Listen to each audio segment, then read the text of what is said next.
Hi, my name's Jack and welcome to another Kit Guru review. In today's video I'm taking a look at the Endgame Gear XSTRM, a USB microphone that has quite a few interesting features.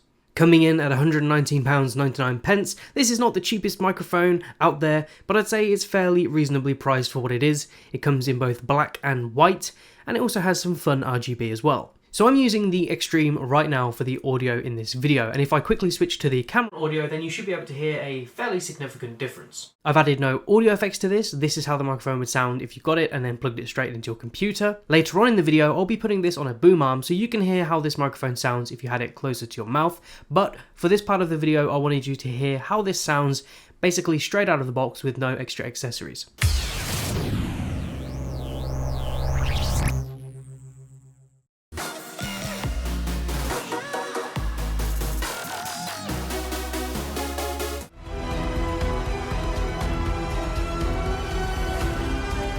So starting off with the unboxing, the XSTRM comes in a very large box. Now I'm used to microphones coming in small boxes, so this surprised me, but you'll see why it's so big in a minute. On the box itself are some nice spot gloss elements, and the packaging has all the info you need to know about the microphone. So taking off the info sleeve, the box inside is really nice, feels premium, and has a spot gloss E logo at the front. Opening the box up, you'll see that we get some protective foam, and the microphone sits inside fully put together. That means you don't need to spend any time figuring out how to set this up because it's done for you, and I love that. You get a magnetic pop filter, a 2-meter braided USB-C to A cable, and the manuals. And what's interesting is that you also get an acoustic foam panel that you can take out and stick to your wall. Now this is a cool addition, but honestly this will do nothing in a room to help with the acoustics.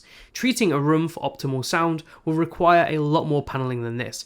Endgame Gear could have saved themselves some money, shipping costs, packaging costs, just omitting this entirely and making the box smaller. It is a nice touch to include this, but I do worry that most people will just throw this out, and that's just more waste. So the XSTRM has a full metal body, and the base is metal as well.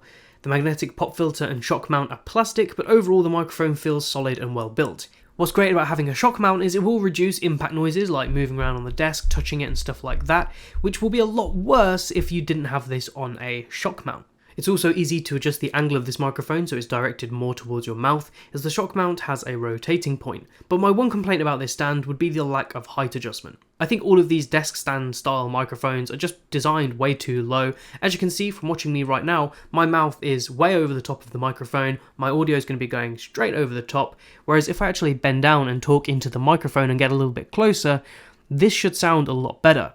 Now why these microphones can't just be designed a little bit taller so they actually sit more in front of your mouth, I have no idea, but seems to be a pattern going on, and I just wish these brands would make these a little bit taller. And really that's where a boom arm comes in, and I'll get to that later. Another slight negative of this stand design is the fact that this shock mount is permanently attached to the microphone. So if you were to break the shock mount for whatever reason, you can't just get another one. And because of this interesting triangular shape of the actual microphone itself, finding a replacement shock mount might be quite difficult. I'm not really sure if I'm a fan of this kind of Toblerone style microphone design. I mean, it's definitely different and interesting, but it doesn't really improve the product in any way, so I don't know if this triangular design is really necessary, but if you like it, you like it. The design of the XSTRM overall is pretty understated, other than a few markings. You have the mute icon for the touch-sensitive mute button at the top, small markings near the gain dial, and the Endgame Gear logo at the front. I think all of these markings could have been a sort of off-white rather than like a solid white, because they're quite distracting, especially this mute icon at the very top. Speaking of the mute button, all you have to do to mute this microphone is touch the top of it,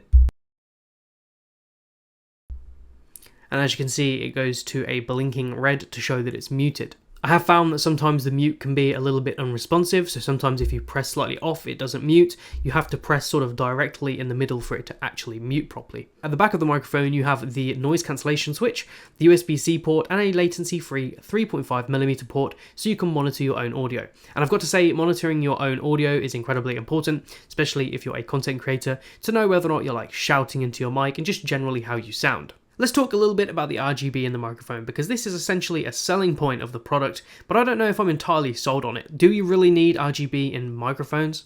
I mean, we have RGB in desks and gaming chairs, like what next? For those of you who do like your RGB, this does have 12 different modes. You've got 10 individual colors, a color cycle mode, and you can turn the RGB off entirely. Now you also have this RGB gain meter that fluctuates up and down depending on the audio input. Now the idea is interesting, but there's no gain markers, so other than being a nice visual thing, it's not really that useful, as you don't really know the actual decibel input. Like, am I recording this at 0 dB, minus 12 dB, minus 8 dB? I have no idea, because there's no actual markings on it. It would have been nice if Endgame Gear actually thought about the practical use of this at the front of the microphone, because although it looks kind of cool, I don't think it's that useful in everyday use. Connecting this microphone to your PC is done via the provided USB-C to Type-A cable. Just plug it into your computer and there's no software needed to use this microphone. When it comes to sound quality, the Extreme is equipped with a 20mm gold-plated capsule that has a cardioid pattern, and this will output a maximum of 24-bit with a 192 kHz sampling rate. There's also a lot of debate as to whether it's even worth recording at 192 kHz, given our hearing sort of caps off at around 20 kHz, and to be honest, most people will be lower than that. What you will get though with a 192 kHz microphone is just a lot more of the frequencies than a 48 kHz microphone. Chances are though, you just won't be able to hear it.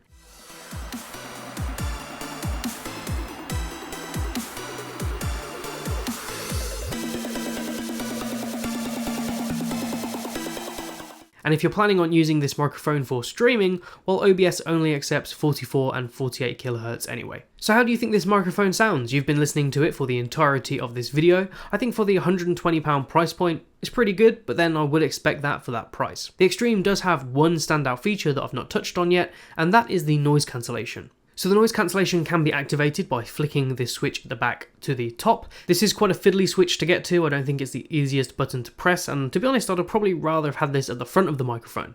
So for a quick test of this noise cancellation then, I'm going to type with my keyboard, which is in front of me, and you'll be able to hear how this sounds with noise cancellation off. So this is noise cancellation off, typing on a keyboard. So I'm talking, if I was streaming on Twitch or something like that, and I'm typing on a keyboard, or I'm, replying to comments, typing in the chat, maybe gaming, pressing the spacebar, this is how it would sound.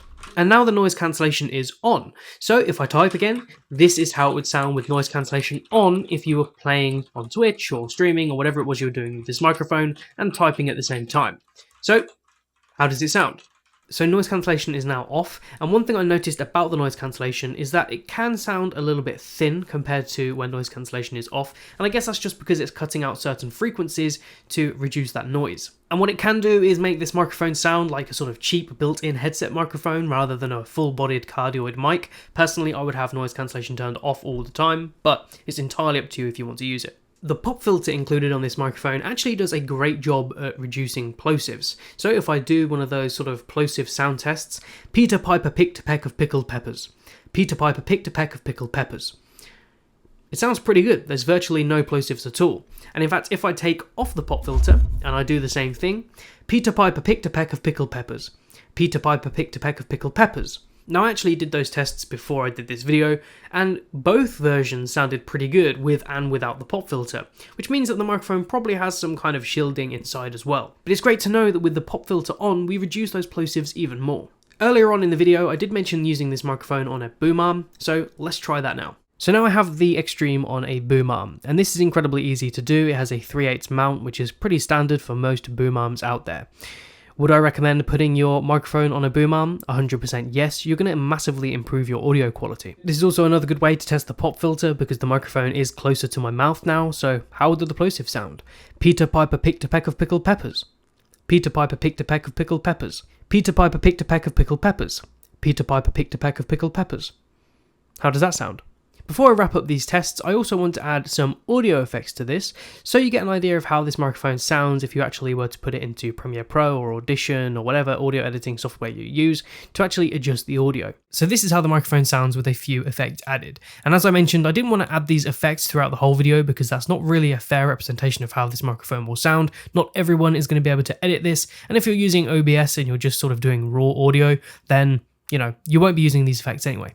But if you're someone using Premiere to edit your audio or Audition or whatever it is you use to edit your audio, then this could be how your microphone might sound. Usually towards the end of my videos, I would take a look at the software that comes with a product, but there is no software that comes with the Endgame Gear Extreme. Now, although I'm not a huge fan of the RGB on this microphone, mainly because I don't know why we need it, it would have been nice to have had some software where we could customize the RGB.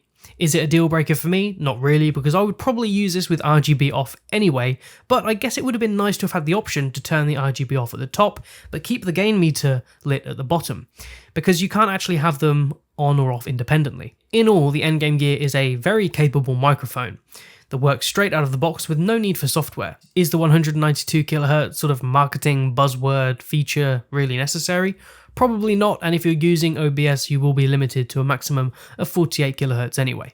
The XSTRM does have a unique design that makes it stand out from other products on the market, and the audio quality is good. I mean, there's nothing really to complain about. If you're looking for a fairly affordable microphone with good sound out of the box, then I think the XSTRM is worth considering. Alright, so that's it for my review of the Endgame Gear XSTRM USB microphone. If you've enjoyed this video, be sure to leave a like, it really helps out the channel.